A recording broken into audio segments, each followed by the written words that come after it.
Olá pessoal, eu sou o professor Ricardo, você está no canal Educação em Física. Hoje nós vamos começar os nossos estudos sobre lentes esféricas. O que é uma lente esférica? Uma lente esférica, antes de tudo, é um sistema óptico. Falou em sistema óptico, você tem que lembrar de duas coisas. Primeiro, luz, propagação da luz. Segundo, formação de imagens. Por isso, eu acho interessante, se você não domina um assunto de espelhos e refração, você voltar, rever este conteúdo, que aí fica mais fácil a gente entender o nosso estudo sobre lentes esféricas. Bom, a primeira definição é que uma lente esférica ela tem duas faces e pelo menos uma dessas faces tem que ser esférica. Então nós podemos começar o nosso estudo de lentes esféricas pelo tipo de associação dessas duas faces. Então nós vamos dividir primeiro em dois grandes grupos, bordas finas e bordas grossas. Qual que é a diferença entre um e outro? Percebam aqui está o centro do sistema óptico, que a partir de agora eu vou chamar de lente. Então aqui está o centro da lente. Quando essa associação, do centro para a borda, ela vai se afinando, nós dizemos que essa lente então é uma lente de borda fina. E quando a associação do centro para a borda vai se alargando, nós dizemos que é uma lente de borda grossa. Agora percebam, é uma associação com duas faces. Então, as nossas bordas finas serão todas convexas e as nossas bordas grossas serão todas côncavas. Muita gente se complica na hora de lembrar ou entender os nomes. Então, essa é a primeira dica. Borda fina, o nome dela, uma das faces é convexa, bordas grossas, uma das faces é côncava. E a outra face, como é que eu chamo? Reparem nessa lente. Se a luz incide nessa face, ela vai encontrar uma face convexa, e se ela incide nessa face, ela também vai encontrar uma face convexa. Então essa lente nós chamamos de biconvexa. Do mesmo jeito, na lente de borda grossa, desse formato, se a luz incide por essa face, ela encontra uma face côncava, e qual que é a outra face que ela vai encontrar? Também côncava. Então essa lente também é chamada de bicôncava. Bicôncava, certo? E essa aqui, se a luz incide por essa face, ela encontra uma face convexa. E a outra face qual é? A outra face é plana. Então qual que é o nome dessa lente? Plano convexa.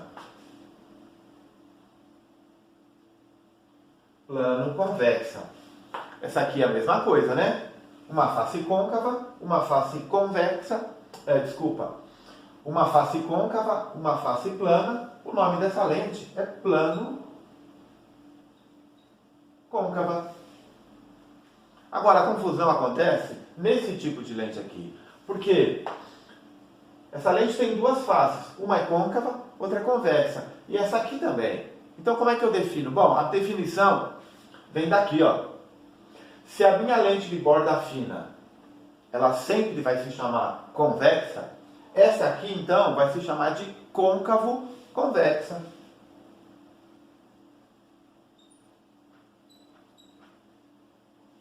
E essa aqui, a minha lente de borda grossa, sempre o final dela é côncava. Então ela vai se chamar convexo côncava.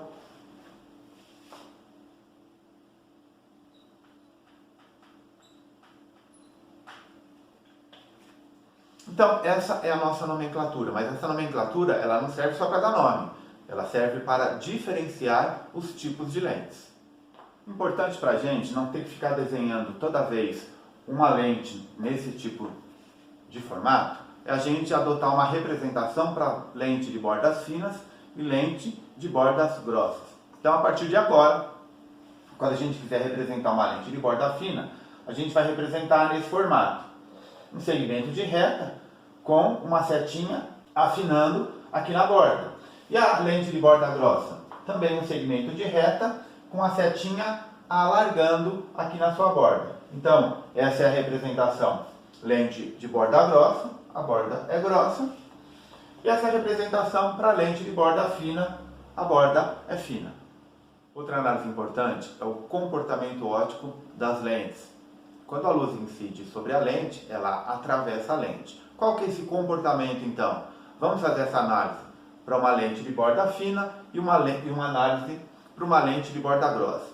Nós vamos considerar, primeiro, imagine, uma lente ela é formada de um material transparente, para a luz poder atravessar essa lente. Pode ser de vidro, pode ser de plástico, não importa. Então vamos considerar, no primeiro caso, que essas nossas lentes estão imersas no ar. A gente sabe que o índice de refração no ar, com exceção do vácuo, é o menor possível. É 1. Todos os outros materiais, o índice de refração é maior que 1. Por isso que a gente tem que recordar os nossos estudos de refração. E vamos lembrar também dos nossos estudos do espelho dos espelhos esféricos, sobre a incidência dos raios de luz, como é que é o seu comportamento. Lembrando, no espelho, o raio era refletido. Aqui na lente, o raio vai atravessar a lente. Então, primeiro caso, uma lente de borda fina. Eu vou considerar um raio de luz que ele vai incidir perpendicularmente a essa face da lente, certo? Se ele incide perpendicularmente, o que acontece com o raio de luz? Embora ele esteja saindo de um índice de refração menor para um índice de refração maior, ele não sofre desvio, porque a incidência é perpendicular. Então, ele passa reto. Agora, nós temos essa outra situação aqui. Ele vai sair de um índice de refração que é maior para um índice de refração que é menor. Vamos colocar aqui, ó, vidro, por exemplo, tá? Estou usando vidro, poderia usar qualquer outro material. E aqui é ar, e aqui é ar, tá? Percebam? Nós temos aqui uma lente esférica. Então, uma lente esférica, ela tem uma normal,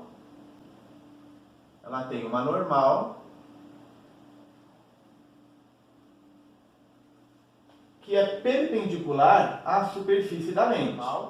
Toda reta normal, ela é perpendicular à sua superfície, certo? E aqui é o meu ângulo de incidência nessa face. Agora, índice de refração maior para índice de refração menor. O que acontece com o meu raio de luz? Ele se afasta da normal. Lembre-se dos estudos de refração. Então, como é que esse raio de luz vai sair? Ó? Ele se afasta da normal. Se ele não refratasse, se ele não sofresse desvio, lembrando que refração é quando um raio de luz se propaga por dois meios diferentes e quando ele atravessa a fronteira entre esses dois meios, ele muda a sua velocidade. Nem sempre ele muda a direção. Nesse caso aqui, ele saiu do ar e veio para o vidro e não mudou a direção, porque a incidência foi perpendicular. Nesse caso aqui, ele vai mudar a direção.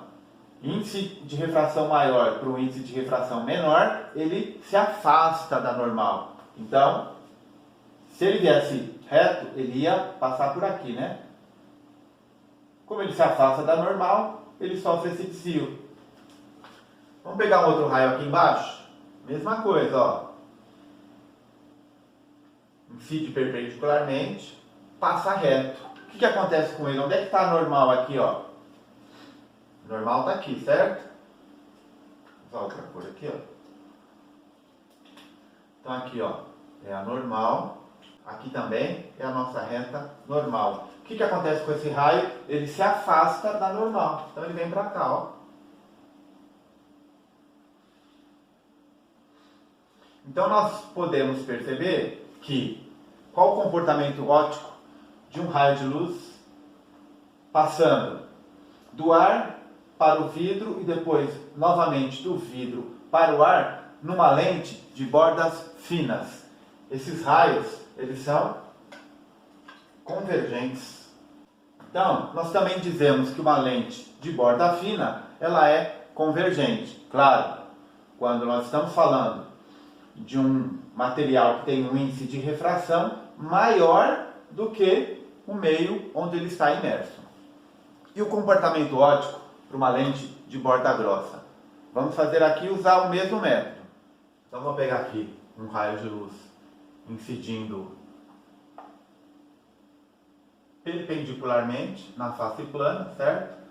Se a incidência é perpendicular, o que acontece com o raio de luz? Ele passa reto. Agora aqui, ele vai sair do raio, aqui ele vai sair do vidro para o ar. Lembrando que aqui, a normal do espelho côncavo, a normal agora está aqui, né? Do espelho côncavo não. A normal agora da face côncava, essa aqui é a minha normal.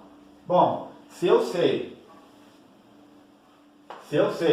que esse raio de luz, quando ele sai de um índice de refração maior para o menor, ele se afasta da normal, qual vai ser o comportamento desse raio?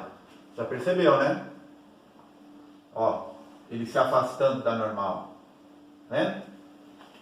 É um comportamento inverso desse tipo de lente. Aqui é a mesma coisa. Um raio de luz incide perpendicular, passa reto. Quando ele chega, aqui está normal, né? Aqui está a reta normal nesse ponto. O que vai acontecer? Ele se afasta da normal. Então nós dizemos que uma lente de borda grossa, ela é divergente. São lentes divergentes. Lembrando que para uma lente esférica ou um espelho esférico, a normal, a sua superfície, ela sempre aponta para o centro de curvatura. Por isso que aqui, nesse caso, a normal está apontando para aqui, o centro de curvatura dessa lente côncava, e aqui a normal está apontando para o centro de curvatura dessa lente convexa. Certo? Só para lembrar. Então, bordas finas, 99% dos casos, ela é convergente, e bordas grossas, 99% do caso, o comportamento é divergente. Por que eu estou falando 99% dos casos? Porque aqui, lembre-se da refração. Um meio de índice de refração maior para o menor. E se fosse o inverso? Se essa lente de vidro, por exemplo, estivesse imersa em algum líquido cujo índice de refração fosse maior do que o vidro, aí o comportamento ia ser o contrário. A lente de borda fina ia ter um comportamento divergente e a lente de borda grossa ia ter um comportamento convergente. Na maioria dos casos, os problemas são apresentados dessa forma. Mas lembre-se que a condição para esse comportamento óptico é o índice de refração da lente tem que ser maior do que o índice de refração do meio onde essa lente está imersa. Antes da gente analisar como se dá a formação de imagem nas lentes esféricas, nós vamos analisar, como a gente fez com o espelho esférico, os 4 raios notáveis que incidem sobre a lente. Então nós vamos começar primeiro com um raio que incide paralelo ao plano da lente, certo? Então como é que funcionava no espelho esférico? Incide paralelo, passa pelo foco, isso mesmo. Incide paralelo, passa pelo foco. Então tá aqui, ó, primeiro raio, vamos chamar de raio 1, tá?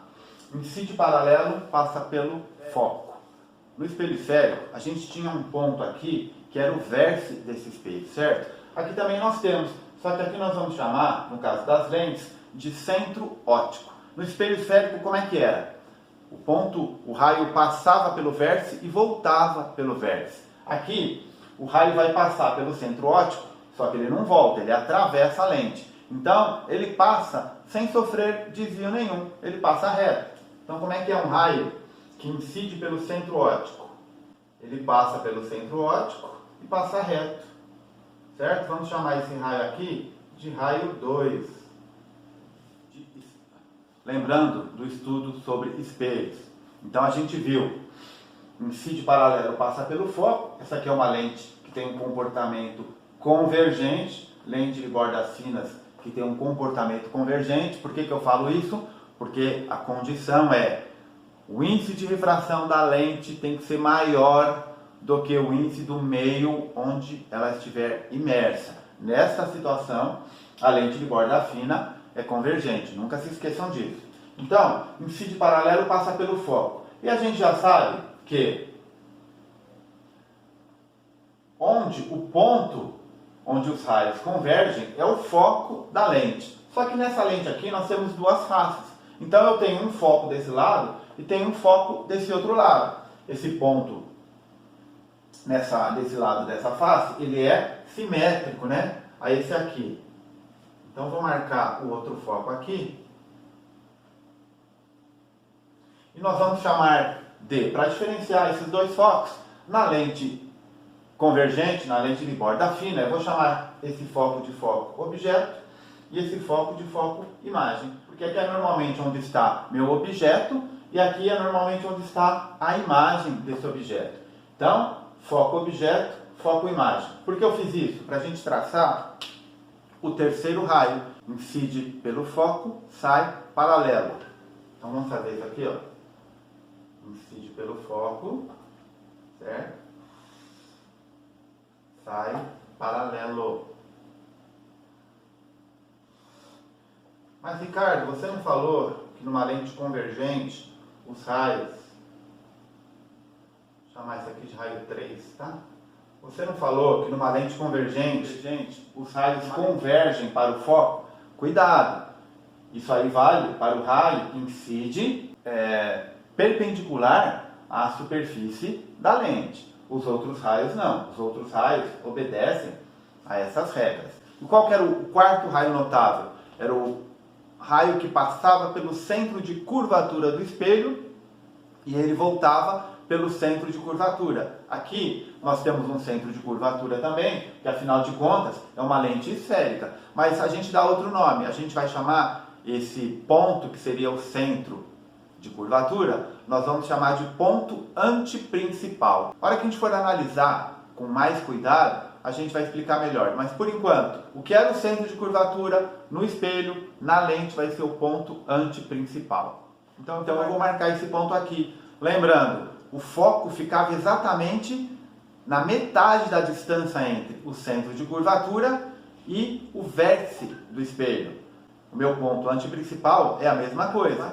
O foco fica exatamente na metade da distância entre o ponto antiprincipal e, no caso aqui, o centro óptico da lente. Então, onde que está meu ponto antiprincipal aqui? Aqui está meu ponto antiprincipal, assim como o foco. Esse aqui é o antiprincipal imagem, esse aqui é o antiprincipal objeto. Então, como é que é a representação desse raio incidente que passa pelo antiprincipal? Ele vai passar pelo antiprincipal e vai sair pelo antiprincipal do outro lado da lente. E vamos ver no caso das lentes de bordas grossas, como que é o comportamento desses raios também. Já marquei aqui na minha lente de bordas grossas os pontos foco e antiprincipal. Aqui vocês vão perceber que eles estão invertidos, né? O foco objeto e o antiprincipal objeto estão desse lado da lente, contrário ali da lente de borda fina. E aqui é a mesma coisa, o antiprincipal imagem e foco imagem.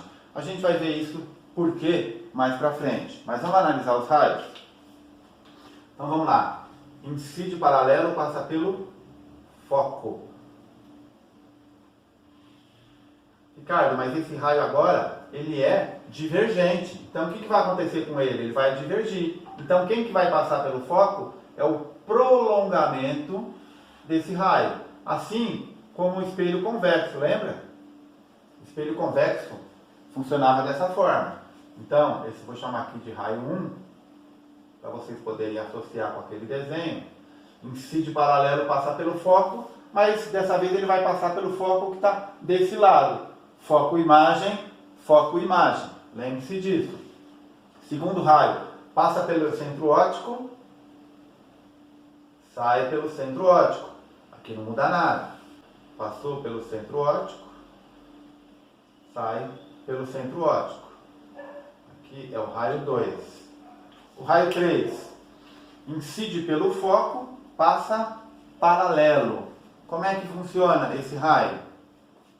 Como é que a gente constrói esse raio então? Vejam só. Ele incide pelo foco, sai paralelo. Então aqui, ó, é esse foco que nós vamos considerar. Só que o raio ele é divergente, certo? Incide pelo foco, sai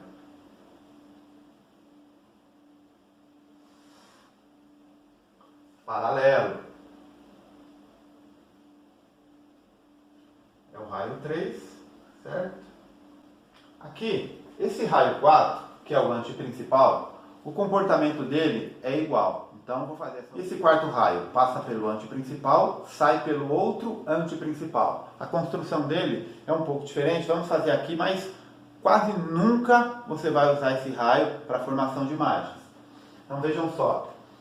Nós vamos mirar nesse antiprincipal aqui. Deixa eu pegar outra régua maior. Nós vamos mirar o raio nesse antiprincipal aqui.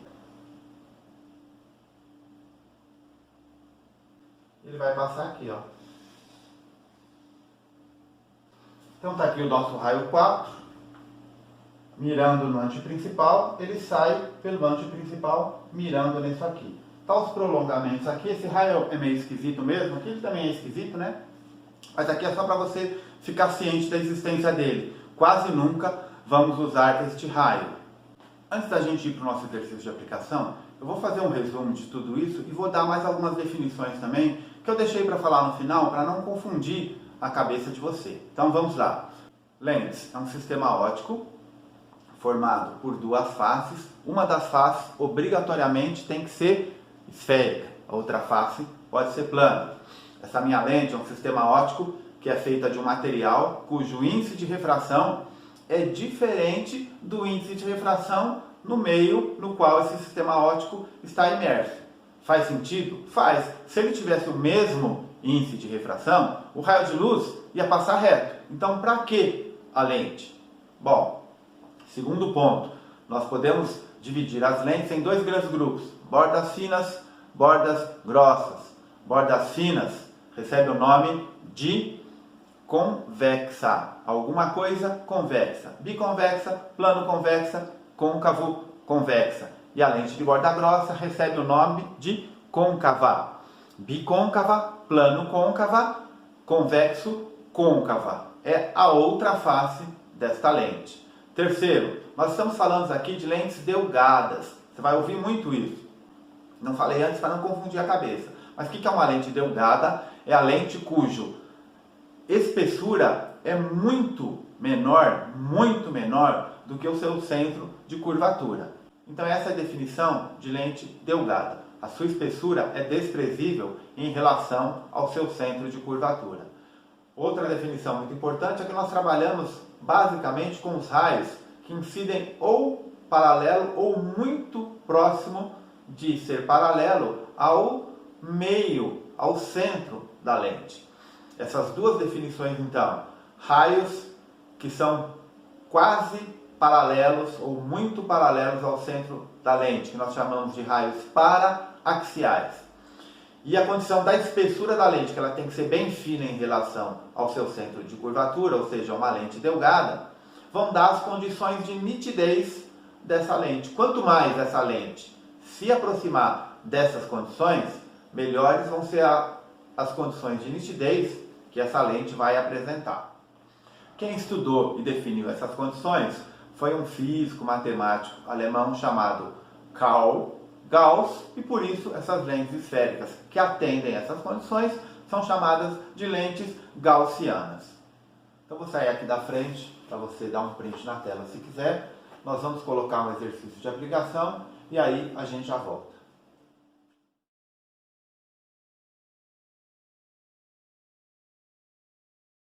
Então está aqui a situação descrita no enunciado. Uma bolha de ar imersa num vidro, 3 raios incidem paralelamente a essa bolha e ele pergunta qual que é o comportamento óptico dessa bolha. Então vamos analisar. Primeiro, essa bolha ela tem o formato de uma lente, isso, uma lente de bordas finas. Esta é a primeira observação. Aí ele quer saber, funciona como? Ó as alternativas. Lente convergente, lente divergente, lâmina de faces paralelas, espelho plano ou um espelho convexo. Então vamos pensar. O raio de luz vai incidir na bolha de ar, ele vai atravessar a bolha de ar, certo? Esse raio de luz não vai ser refletido. Então nós já podemos excluir as alternativas D e E. Não vai ter um comportamento óptico de um espelho, não vai ter reflexão. Esse raio de luz vai atravessar a bolha. Agora, uma lente divergente, uma lente convergente, ou como ele disse ali, uma lâmina de faces paralelas. Vamos pensar. Lente de borda fina, normalmente a gente associa com comportamento óptico convergente. Porém, prestem atenção no enunciado. Não é uma bolha de ar imersa no vidro? O ar é o meio que tem o menor índice de refração possível.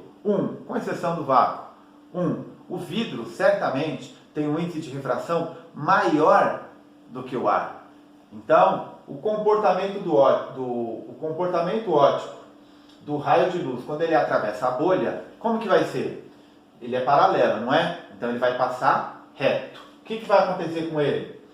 Ele vai passar reto a lente de borda fina convergente. Porém, o índice de refração da bolha de ar é menor do que o índice de refração do meio.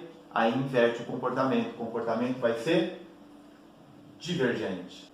O comportamento vai ser divergente. Então essa bolha de ar, que tem um índice de refração igual a 1, menor que o do vidro, quando o raio incide paralelo, o comportamento dela vai ser de uma lente divergente e não de uma lente convergente, embora ela tenha o formato de uma lente de borda fina. Perceberam, pessoal?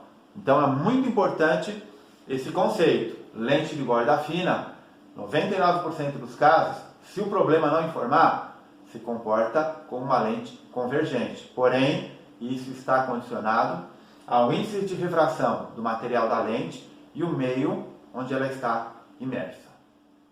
Eu sou o professor Ricardo, você está no canal Educação em Física. Nos próximos vídeos de lentes esféricas, nós vamos estudar formação de imagem nas lentes, análise analítica das lentes esféricas e vamos analisar também o comportamento óptico de alguns instrumentos ópticos. Uma lente esférica, ela serve para isso, para construir instrumentos ópticos. Quer ver um exemplo? Tá aqui, ó, esse é o mais comum, né? Isso aqui é um óculos. O que é isso? É um instrumento óptico formado por lentes. Isso aqui é uma lupa, é um instrumento óptico formado por lentes. Quer ver um exemplo que está no seu cotidiano e você quase nunca se lembra disso? Seu celular. Seu celular só pode ter uma câmera fotográfica acoplada a ele, porque essa câmera utiliza lentes esféricas para a formação de imagens. Então nós vamos estudar alguns instrumentos ópticos e o globo ocular, hipermetropia, miopia. Por que o óculos corrige esses problemas de visão? Aguardo vocês nos próximos vídeos. Até lá!